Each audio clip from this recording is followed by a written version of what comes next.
हाकेलाओ देणारा आणि संकटात भक्तांच्या पाठीशी खंबीरपणे उभा राहणारा अशी ख्याती असलेल्या मळेवाड जकात नाका येथील श्री देव काळोबा या जागृत देवस्थानचा वार्षिक उत्सव मोठ्या उत्साहात साजरा होत आहे। या निमित्ताने मंगळवार 21 एप्रिल रोजी विविध धार्मिक आणि सांस्कृतिक कार्यक्रमांचे आयोजन करण्यात आले आहे। उत्सवच्या दिवशी सकाळी श्रींची षोडशोपचार पूजा आणि सत्यनारायण महापूजेचे आयोजन करण्यात आले आहे। दुपारी भाविकांसाठी ब्राह्मण भोजन संपन्न होईल।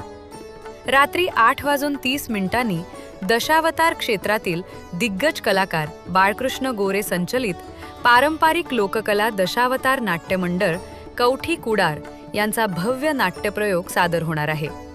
या कार्यक्रमाला सर्वांनी उपस्थित राहावे असे आवाहन मुरकरवाडी ग्रामस्थ आणि काळोबा कला क्रीडा मंडळातर्फे करण्यात आले आहे।